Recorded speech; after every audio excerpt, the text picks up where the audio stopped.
Caméra. Souvent ça me fait le coup. La luminosité revient quand je parle. Je disais à mon copain.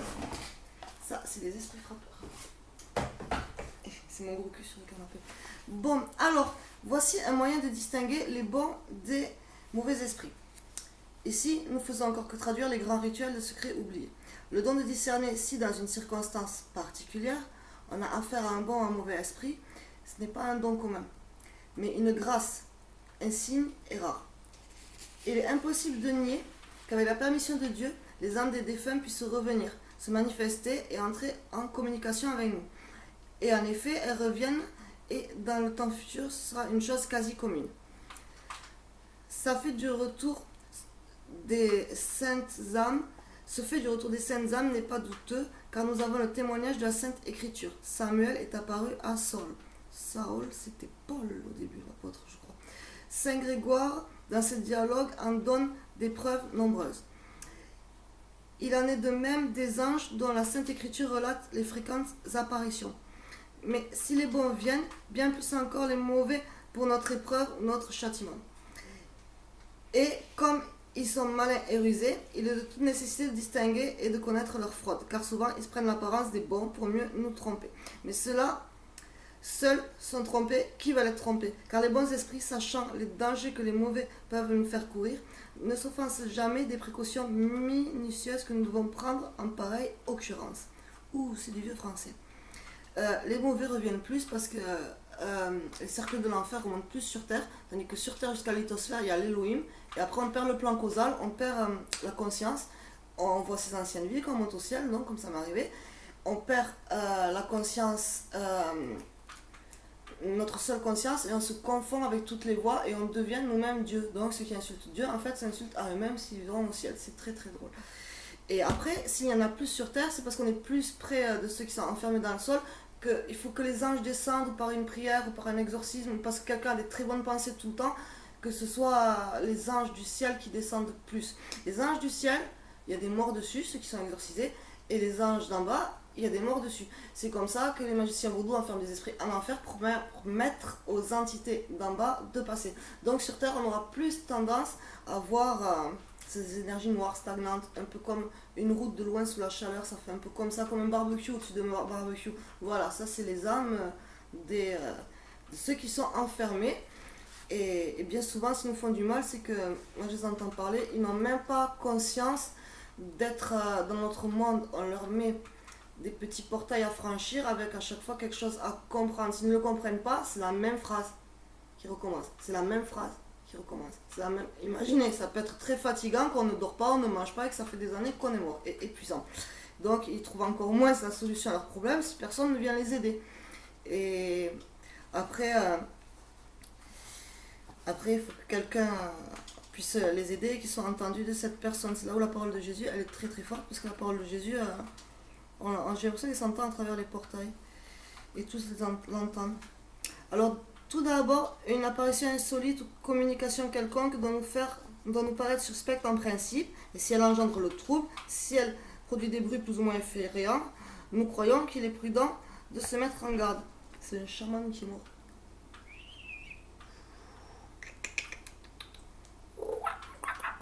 Voilà, ça doit être l'âme d'un chaman qui est mort.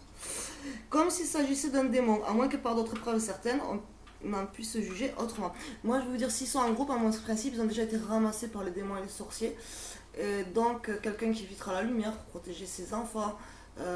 Un enfant qui, le démon passe dans sa mort parce que c'est une mort violente. Je n'ai rencontré un, il s'était retrouvé en enfer parce que le démon lui avait raconté, quand il était à côté de la lumière qu'il allait monter, si tu montes, tu ne reverras jamais ta maman. Sur un mensonge, c'est du peur, c'est des trompeurs, ils déforment la réalité. Et après, ils déforment la réalité que les morts voient. Donc, je pense que des fois dans les pièces, ils sont entre eux, mais chacun a ses propres pièces, ses propres espaces de conscience à comprendre. Et s'ils sont plusieurs, en général, ils ont été ramassés par les démons ou par les anges plus rares. Ça peut faire des fumées, comme des fumées d'encens ou de cigarettes, alors qu'il n'y a pas de fumée, qu'il n'y a pas de cigarette. Un peu comme un morceau que j'ai fait au piano, le dernier, je crois. Je l'ai pas mis en ligne, j'avais un truc derrière qui est apparu là. C'était marrant, où ça peut grésiller dans le noir comme la neige d'une télé et ça fait en même temps de la fumée un peu noire.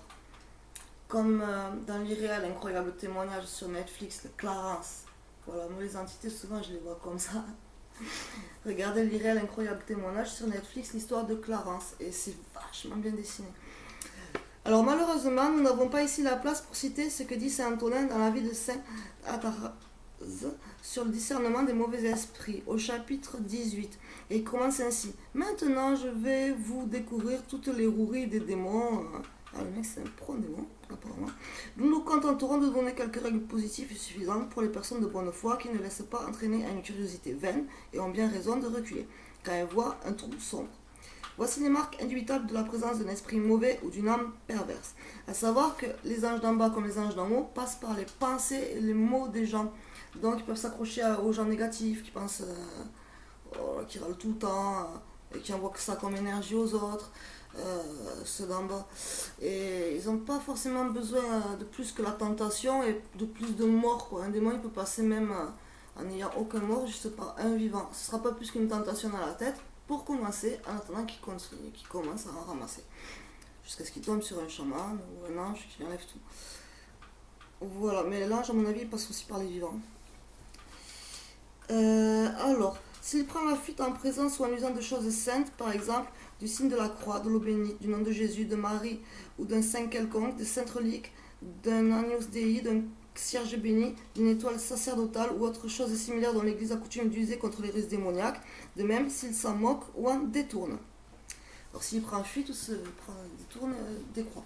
À savoir qu'un démon, sur ces petits objets-là, s'il est puissant, il va glisser, et quand on va le remontrer à la messe, aux gens qui viennent à la paroisse, il va reglisser dans leur tête. Et ou les rendre malades, ou les posséder, ou les rendre fous, tout simplement en allant à l'église, parce que les prêtres ont oublié de passer l'eau bénite, et désinfecter, se disant c'est un objet d'église, c'est saint, ça ne peut pas passer dedans. J'avais le même livre que ça à ma première possession, et le méchant était passé dans le livre, parce que j'avais pas de croix à mettre sur le front de la personne. J'avais mis ce livre-là, c'était 600 pages. Le livre il s'était fendu en 10 minutes. Tellement la personne l'évitait, je ne savais pas qu'il fallait attacher les gens. Bon, c'est pas grave. Deuxième exorcisme, je n'avais aucun livre. Voilà. Alors, s'il donne une raison menteuse ou perverse de sa présence, s'il dit quelque chose contre la foi ou contre la doctrine générale et certaine de l'Église, ou s'il conseille une pratique en opposition aux coutumes des honnêtes gens. Qu'est-ce qu'un honnête gens ? Il y en a, ils s'habillent avec l'habit de Dieu, ils vont violer des enfants là-bas dans l'église. Que j'ai besoin d'exorcisme, ils ne veulent pas me les donner. Même si je leur raconte que j'ai rêvé un rêve qu'il fallait que j'aille là-bas, c'est pour protéger les gens. Qu'est-ce qu'un honnête gens ? C'est vaste. C'est dans l'apparence ou c'est dans le fond de ce que tu fais ? Je ne sais pas chez eux ce que c'est. Bon, sûrement, il a été écrit à l'époque, et à l'époque, jugez moins sur l'apparence, il y avait plus de pauvres, et plus les curistes étaient plus en même d'aller parler à tout le monde. Et pas juste au costard cravate ou aux gens que ça fait bien d'être avec. Alors s'il défend d'en parler au supérieur hiérarchique ou à son confesseur. S'il apparaît en forme sombre ou inférieure, voilà comme Clarence, ou disparaît sans puanteur, désordre, épouvante ou tapage. Des fois c'est pour sentir l'œuf pourri. Comme si quelqu'un avait pété, personne n'a pété. Et c'est ça en fait.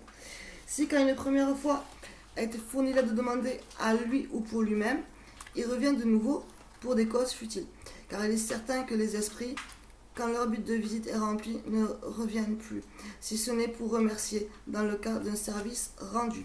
Oui, ou on peut les appeler par leur prénom, quand on les exorcise, ils peuvent dire le futur, répondre aux questions qu'on se pose, répondre où sont les sorciers si on est en plein maraboutage, répondre à est-ce qu'on va avoir un accident si on passe par là, est-ce qu'on va rencontrer des mauvaises gens, ils peuvent répondre à tout, jusqu'à ce qu'ils soient dans la lithosphère, m'a dit cet été. À la lithosphère, apparemment, c'est la fin de l'Elohim, du plan causal. Et ils sont trop hauts pour parler, c'est-à-dire aussi qu'ils se confondent en Dieu. Voilà, parce qu'ils sont arrivés à l'élévation mentale de l'Esprit Saint. Paix, miséricorde, amour, ne pas juger, être dans le pardon, savoir se pardonner à soi-même. Tout ça, c'est l'Esprit Saint. L'énergie de la création. C'est un plan aussi où la tête tourne, et on y voit de plus en plus blanc et on perd la conscience de soi et de ses vies passées. Alors si le début est agréable, mais qu'au départ il ne laisse que tristesse, désolation, trouble de l'âme, ténèbres dans l'esprit, il n'est pas bon. Car le propre d'un bon esprit est d'éclairer, de consoler et d'apporter le calme. Ceci se produit et il faut bien y faire attention. Quand même l'esprit chercherait à cacher son identité ou même dirait ce qu'il désire. C'est-à-dire que ceux qui parlent en bas, moi je suis chaman, je ne suis pas curé, le diable leur déforme jusqu'à ce qu'ils soient au dernier cercle d'enfer avant de rentrer au début de l'Elohim, que les orbes, leurs portes deviennent blanches. Ils sont pas méchants, ils ont la réalité, ils ne voient pas du tout. Des fois on prend des baffes en marchant dans la pièce, mais ils ne nous voient pas. J'ai l'impression qu'ils tapent dans des sacs ou que c'est une autre, c'est toujours la même phrase qui va se répéter comme ça, mais ils sont dans un autre monde totalement, à voir autre chose. Moi je me mets toujours à l'angle des petites lumières là par lesquelles ils passent. J'essaie de parler là, et c'est là aussi où quand je tends l'oreille, je les entends le mieux. Donc après, faut pas juger non plus, ni jeter la pierre, faites dans la miséricorde et le pardon et les aider parce que sinon c'est la porte close pour eux. Et autant on peut se confondre avec les anges de Dieu, mais on peut se confondre aussi avec les anges d'en bas et le diable. Et on peut perdre son identité, de quelque sorte s'effacer. Voilà. Et faire qu'un avec le démon, si bien qu'on perd la conscience de toutes ses vies, de sa vie qu'on a été, on ne sera plus jamais parce qu'on est affilié au diable. Et on ne se réincarnera plus jamais. Encore moins se monter au ciel. Parce qu'avant de se réincarner, il faut d'abord monter pour redescendre. Ça, c'est valable jusqu'à l'Apocalypse. Ou jusqu'à se bloquer au nirvana comme ils font les bons. C'est une bonne solution pour éviter 200-300 ans. La chair ne pourrit pas. Apparemment, ils ne sont pas morts, les moines. S'ils peuvent tirer comme ça jusqu'à l'Apocalypse, on a plus de la moitié. Bon, s'ils y arrivent, mais il faudrait vivre sacrément longtemps. Sinon, si on meurt, on se fait réincarner, quoi. Mais ils arrivent avec le corps d'humain à se sentir comme là-haut et être en connexion avec là-haut par la prière, la méditation, les mantras. Et tout ça, c'est des bouddhistes, donc il faut savoir, le bouddhisme est une philosophie. Donc c'est que le travail de l'énergie en fait. Par les chants, les mantras, les jeûnes, voilà. Et par l'entraînement cérébral. Ils ont un bon entraînement cérébral là-bas. Dalai Lama et tout. Grave. Alors les bonnes âmes qui viennent, les bons esprits qui se communiquent, c'est facile d'être bon si on est au paradis, qu'on est bien, mais quand on souffre, qu'on s'est torturé. Moi je parle avec des gens dans l'enfer, ils ont compris beaucoup plus de choses que certains humains sur Terre. Alors je dis aux gens, oui, il y a des gens bien en enfer. Bon, déjà, il y avait l'enfant que j'ai rencontré. Et puis il y a des gens qui peuvent regretter et pardonner facilement. Il y a des gens qui sont désolés, qui ne voudraient pas faire de mal, on leur montre autre chose. Il y a des gens qui vont vous aider et vous être fidèles plus que vos amis s'ils sont possédés, que vous les enlevez de là ou que vous leur trouvez le numéro du loto, ce qui m'est déjà arrivé, et qui vous tournent le dos comme ça. Ils sont prêts à vous défendre, vous prêter l'électricité, vous tuyauter jusqu'à arriver dans l'Elohim si vous les sortez de là. Donc ils sont beaucoup plus de confiance que certains humains qui ne sont jamais morts. Parce qu'ils ont compris, et ils sont restés bloqués et ils ont souffert, donc ils savent que leur mode de pensée, c'est pas une fin en soi. Alors, les bonnes âmes qui viennent, les bons esprits qui se communiquent à jamais ne veulent ou ne causent du mal ou de trouble à qui que ce soit. Oui, mais c'est comme je disais, ils sont pas chamans, ce qui a marqué ça, ils se rendaient pas compte que les morts, on leur fait tout un plan de faux décors avec de faux trucs, et ils ne voient absolument pas notre réalité, quoi. Ce serait bien prétentieux, non pas de corps. En plus, le diable, on sait que c'est un menteur et qu'il déforme les choses. Donc imaginez sur les anges démoniaques d'en bas. C'est normal qu'on leur déforme les choses. Ça, c'est un curé qui voit comme ça parce que les esprits agressent, griffent, prennent de l'énergie vitale, qu'on peut retrouver des petites gouttelettes de sang si le mur est blanc derrière. Et puis le soir, ils sont devenus marrons. Et donc tout ça, c'est notre sang qui passe, c'est dans les vrais vampires. Donc ils prennent l'énergie vitale pour servir les démons des vivants. Bon, ils prennent l'énergie vitale. Mais ils ne le savent pas, quoi. Ne sachant pas. S'il faut... Ils sont devant un sol en train de faire le ménage, en fait ils sont sur nous, sur nos chakras, et ils prennent. On ne sait pas ce que le diable leur montre après tout. Moi ce que j'entends, c'est rien à voir avec ce monde, rien à voir avec je suis là, ils sont dans leur truc. Et si je me mets pas entre les oreilles, je leur dis, ils coupent pas, ils me voient pas, même si je les entends. Il faut que je me fasse manifester, quoi. Et après, ils peuvent parler, mais le diable va essayer de transformer leurs paroles, ça va faire zzz, zzz, comme une mouche qui vole. Et dès qu'ils vont être un peu plus près du ciel, au dernier portail de l'enfer, on va entendre la voix du diable qui déforme les paroles avec la voix du mort ou la voix des personnes qui ont été dans la pièce que le mort a capté et que, par une torsion dans le temps, je sais pas, ils arrivent à les réverber quand ils veulent. Des fois, c'est ainsi qu'on peut entendre les morts nous parler avec la voix d'un ami qui est venu chez nous ou du voisin, tout simplement. Et ils ont un truc pour jouer avec la voix des vivants et le diable s'en sert si bien qu'on entend des menaces, de la parano, ça va pas aller. Mais aussi on va entendre au-dessus, plus comme les ailes d'une abeille qui vole. Et là on peut commencer à entendre quand même des prophéties, le futur, les vrais messages qu'ils nous adressent au cas où on les entend. Et les vrais messages qui s'adressent entre eux. Et c'est plus le démon, il peut plus rien déformer parce qu'ils sont trop hauts et on arrive à entendre les deux en fait. Voilà. Après, alors, ceux qui ont la charge d'âme fassent bien attention aux ruses et aux tromperies des démons qui, selon l'apôtre, se transforment souvent en anges de lumière. Et si une première fois ils se donnent comme bons, il est certain qu'à la seconde, à la troisième ou suivante communication, ils finiront par se trahir de façon à ce qu'on découvre facilement la fraude. Car les loups ne peuvent se cacher longtemps sous la peau des brebis. Mais ça, c'est l'ange noir qui se cache derrière eux. À la limite, même, s'ils nous entendaient qu'ils voulaient parler avec nous, ils essaieraient de s'en sortir parce qu'ils souffrent, ils sont torturés. C'est comme quelqu'un qui se promène dans une prison abandonnée. On va lui dire sors-nous de là, t'as les clés. Et quelqu'un parlera à la place, il dirait on va te tuer, un truc comme ça, alors qu'ils nous demanderaient t'as les clés, délivre-nous. Ça fait un peu ce délire-là, en fait. Mais je comprends que les curés marquent ça parce que ils ont pensé comme ça, parce qu'ils n'ont pas entendu ce qui se passait en fait en même temps pour eux.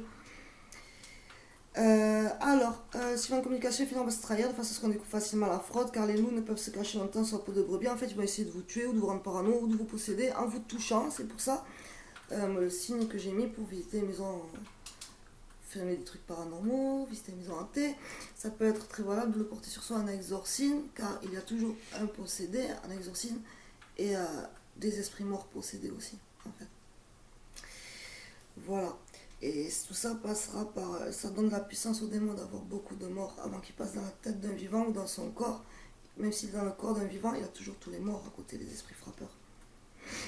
Et voilà. Mais rarement, s'il y a beaucoup de démons et beaucoup de morts, on peut rencontrer un méchant qui ne veut pas sortir de l'enfer, mais ça m'est arrivé une fois. Alors, même si après une diligente recherche, l'apparition, la communication reste douteuse, est-ce un bon, est-ce un mauvais?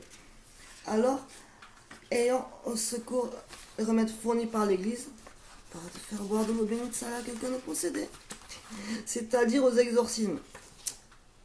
Oui, et les esprits, on peut même la nuit les aider avec les exorcismes, contrairement à un vivant que c'est comme un grand toxicomane là, qui ont fait des trop grands paliers. Les exorcismes, en fait, c'est trop saillant et ça peut les faire péter le cœur, tout simplement.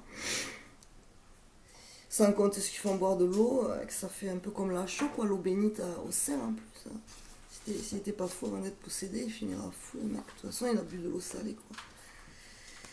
Alors, si c'est un bon, il ne fera aucun mal. J'en ai eu des pas si méchants qui m'ont soulevé. Je dis, je prierai plus tard. Laissez-moi dormir. Il m'avait jeté dans le mur 2 fois, ça m'a fait tordre les cervicales. Mais après, il m'a laissé tranquille quand il m'a entendu. Je me pense qu'il voyait un sac ou un banc à lever. Parce que quand ils m'ont entendu, ils m'ont laissé tranquille. Je dis, je prierai pour vous après, je dirai la parole de Jésus. Laissez-moi dormir. Donc voilà. C'est des bons, mais agressifs à la base parce qu'ils ne me voient pas. Je pense bien c'est ça. J'ai pas vu d'autres cas où les esprits me voyaient vraiment pour m'attaquer vraiment, à part dans les humains. Quoi. C'est pourquoi, pour la première fois, au grand désespoir des Romains possédaient des esprits mauvais, genre les Grecs non, et le Vatican non. Nous donnons à tous le pouvoir de les chasser en donnant tous les exorcismes qui suivent, applicables à tous les cas possibles. Alors voilà. Tous les exorcismes. Donc j'en ai trouvé un tout à l'heure qui était intéressant à noter sur un papier pour donner plus de puissance à vos croix, vos symboles. Une croix avec un œil de tigre dessus, ou un jade, ou une turquoise, ou une amazonite, c'est une sorte de turquoise, pierre de mon jour de naissance. Ça fait une amulette ou un talisman. L'amulette c'est porté sur soi et le talisman est laissé à la maison. Et donc si on a des talismans ou comme pareil ces pierres là sur les signes du milieu, tenez ça, c'est aucun fléau n'entrera chez moi ni dans ma famille. Très bien pour le coronavirus. Voilà, archange Gabriel, signe de l'archange Gabriel. Simplement décalquez-le, recopiez-le. Et si vous rajoutez un exorcisme sur parchemin avec ça dans la poche, juste derrière, sur le papier le plus épais possible, du papier de torchon, comme les billets, c'est pas mal. Ça peut bien cartonner. Pour ceux qui n'ont pas trop confiance en eux, qui veulent parer toute éventualité, ça peut être aussi très rassurant. Parce qu'on peut avoir une confiance infinie en Dieu, mais peut-être pas en son travail ou à ce qu'on a fait dans quel ordre. Et voilà, la luminosité de la caméra. Bon, alors, c'est pas grave. Voilà. La bénédiction de l'eau et du sel existe aussi contre les tempêtes et la foudre. Tout à l'heure, je donne la vraie bénédiction de l'eau, mais ça existe aussi pour les tempêtes et la foudre. C'est embêtant. Donc la lumière ne marche pas. Alors,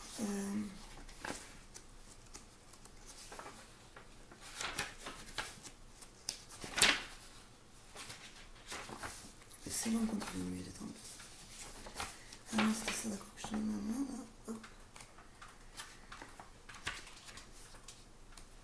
Voilà, c'est ça. Un exorcisme très vite fait, j'avais donné, je crois déjà, c'est la bénédiction de Saint Antoine de Padoue. Avant de commencer un exorcisme, tutorium nostrum in nomine Domini, bien sûr des croix se feront à l'envers, mais je le fais à l'endroit. Exe crucem Domini, fugite partes adversae, vixit Leo des tribus de Juda, radix David. Alléluia. Alors, vixit Léo des tribus de Juda, je vois le lion de la tribu de Juda, c'est le nom des exorcismes puissants, les lions de Juda, c'est de la tribu de David, les fils de David en fait, ils parlent. Donc voilà, juste ça, ces deux petites phrases. Ex crucem Domini, fugite partes adversae, vixit Léo des tribus de Juda, radix David, Alléluia. Vous dites ça au début d'un exorcisme, en principe la grande entité malfaisante d'en bas, elle va comprendre à qui elle a affaire.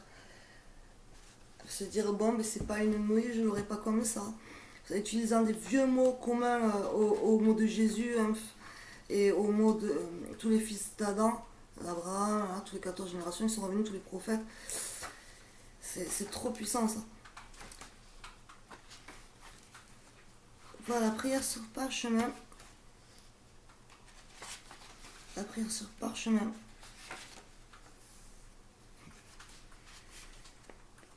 D'un signe, d'un pentacle, d'une bénédiction écrite ou de papier ou de sucre magnétisé.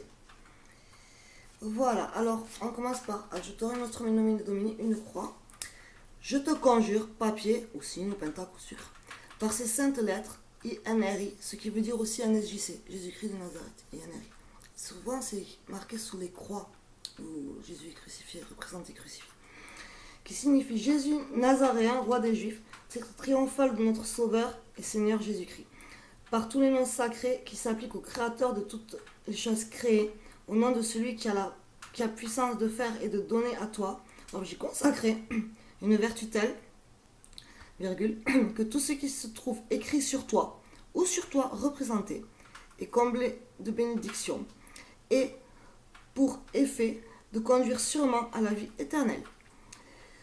Que de toi sortent toute tromperie et puissance diabolique, qu'en toi se trouve infusée toute la puissance que nous venons d'invoquer. En fait, on magnétise le papier par les mots, là. La puissance du verbe. Et tout ceci sans plus tarder, au nom Adjutorium nostrum in nomine Domini, dans la petite croix, du Père. Adjutorium nostrum in nomine Domini et du Fils. Adjutorium nostrum in nomine Domini et du Saint-Esprit.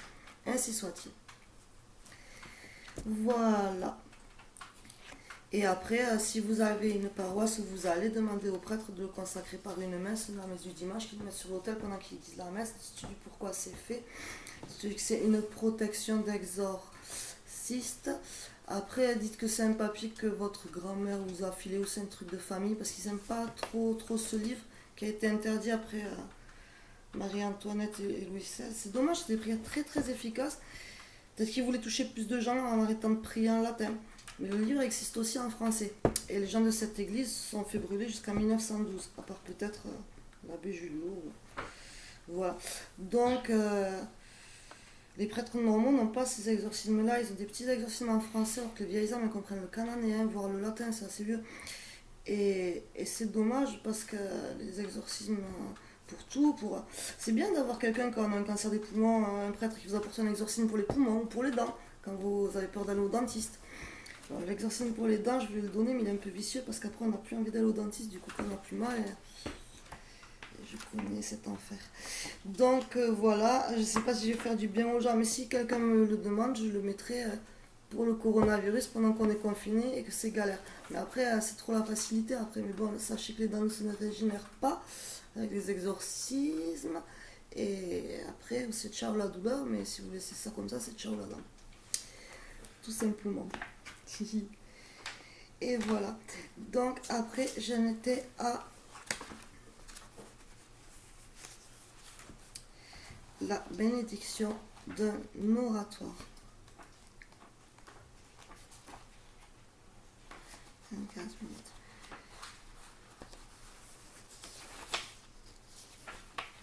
Je vais le mettre sur une autre vidéo parce que ça fait long.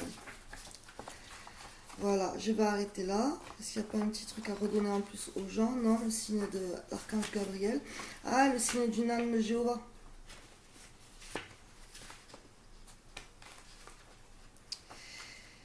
Le sommet de la montagne. Et tac, tac, tac, tac, tac, tac. C'est un signe puissant aussi d'exorcisme. Nain de Jéhovah, c'est un peu lourd d'émotion. Apocalypse, les derniers qui seront à l'abri seront au royaume de Dieu, on est du monde. J'ai pensé chez les hindous à la fille de la montagne. Et elle s'appelait la fille de la montagne, elle avait des locks. Elle est un peu puissante comme Kali, mais elle a tué que 2 djinns sur terre au début. Donc ça a fermé l'enfer. Voilà, le nom de Jéhovah.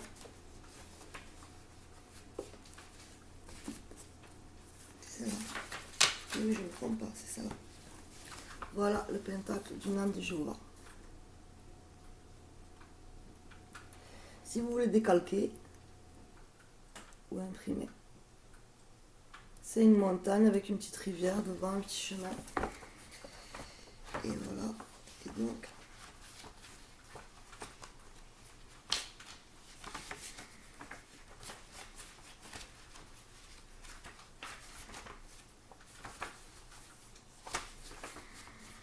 je sais plus, j'avais mis, hein, c'est 13, 13, 13, 13, 13. Tac, tac, tac, tac. Rien à voir. D'accord. Pour avoir exactement ce que ça veut dire et sur quoi ça protège, il faut avoir l'alphabet sacré. Alors, je vais vous donner l'alphabet sacré. Comme ça vous fera un alphabet en cananéen, en paléonto-hébreu. Et vous pourrez écrire dans vos livres Wishbook, comme on dit, dans les livres de magie, que vous faites, vous, votre petit livre de magie. Vous pouvez, au lieu de créer votre propre alphabet, utiliser ce vieil alphabet, Aleph, Bes, Gimel. Vous étudiez le cananéen sur Internet. Moi, j'ai trouvé sur YouTube. Et ça, c'est un signe de dragon. Ça, c'est Saint-Michael, signe des exorcistes. Signe de Saint-Michael en cananéen. Comme quoi, ils n'ont pas tous des ronds, quoi. Les signes, et oui. Le dragon, ça, c'est l'archange Michael qui bravera le dragon. Voilà la petite histoire. Et après...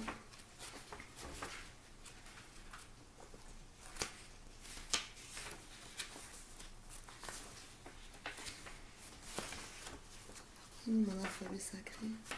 C'est galère avec plusieurs colonnes qui se collent un peu des fois. Si on a tous les tournés, en fait, il reste toujours une qui s'est collée à l'autre. Et c'était là qu'on le cherchait. Hop.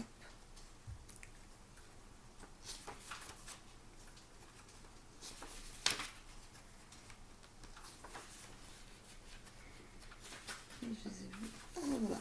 Ceci est la clé de l'alphabet sacré. Recopier, imprimer. Ceci sont toutes les lettres. Tac, en bas. J'essaie de les mettre plus près, un peu là, comme ça, ouais, voilà. Comme ça cadre tout. Voilà. Clé de l'alphabet sacré, hop. Essayez de l'imprimer. J'espère que c'est assez bien tenu. Comme ça, vous pouvez créer vos lettres en prenant des bases d'une ancienne écriture.